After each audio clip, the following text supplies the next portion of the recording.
morning, traders. This is Rick Majors here at Opteck.com. Welcome to today's daily market briefing here on the 10th of June. Sun shining, well, not too sun shining. Tuesday. So far, the market started off pretty well. Australian dollar-wise, we haven't been seeing a lot of things happening. Australia is not looking in great shape right now, but we'll see how that comes out in the coming weeks.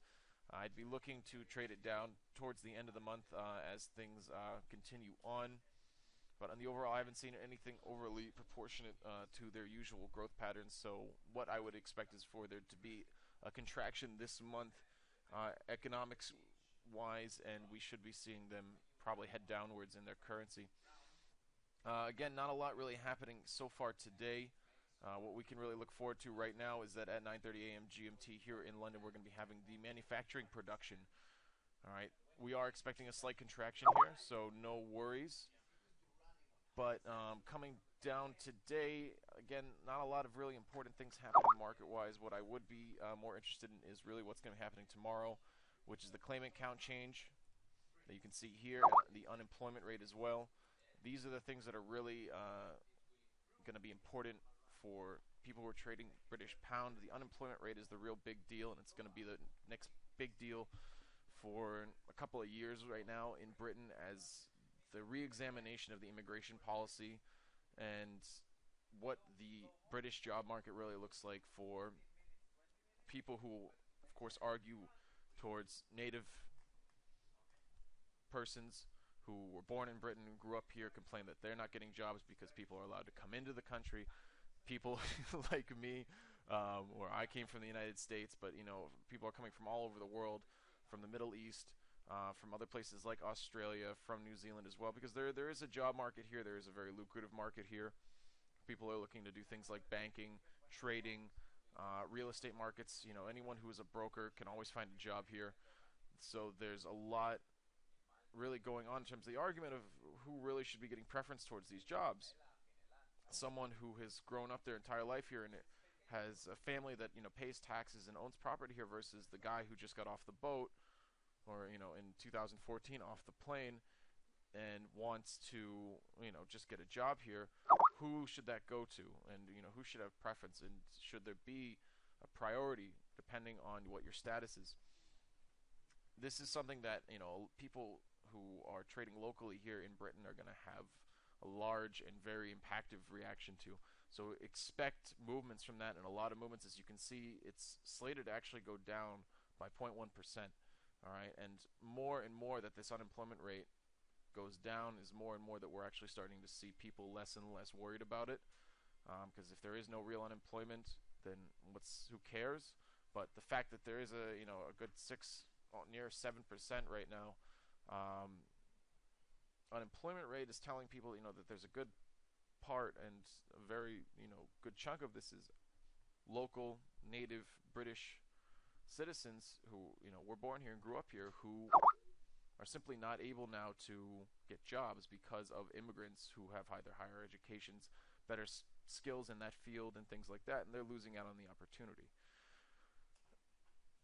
Also, coming up tomorrow, and this is really the big one that I'm going to be looking at for Wednesday, is the New Zealand dollar is going to be having its cash rate, which is expected to go up. All right, monetary policy statement, press conference, and a rate statement. When all these come out in a chunk for the New Zealand dollar, there's always a lot of volatility. Again, New Zealand dollar is a currency that is more consistent. It is stable. It trades very relative to the Australian dollar.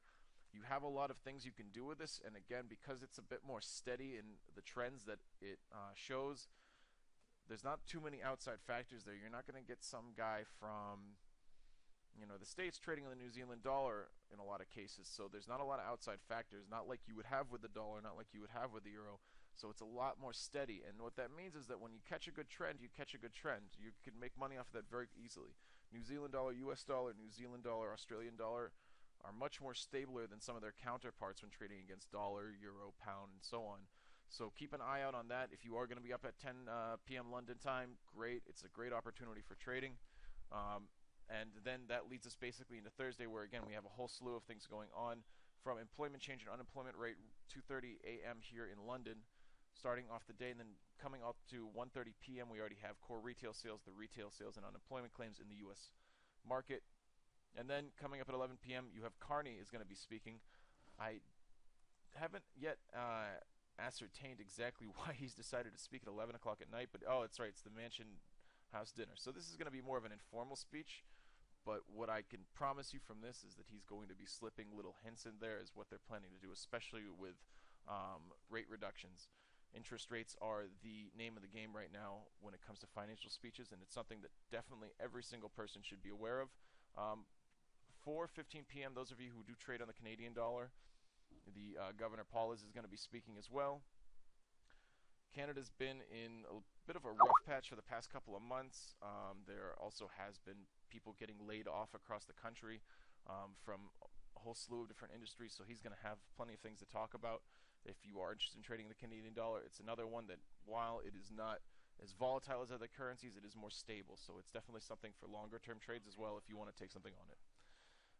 Then coming up Friday again, we have the BOG press conference. We've got manufacturing sales in Canada, prelim consumer sentiment, which is really the important one, and it's going up. We have a whole slew of different things that we're going to be able to work on this week. Today, take it easy. Maybe some end of day trades, dollars to go up, things like that. On the overall, the real places you want to be putting your money this week are tomorrow and on Thursday. So we'll be waiting till then, and that's just about all I had for today's daily market briefing. Don't forget to hit like and subscribe at the bottom of the page, and stay tuned with us every day at 9 a.m. GMT. That's British time.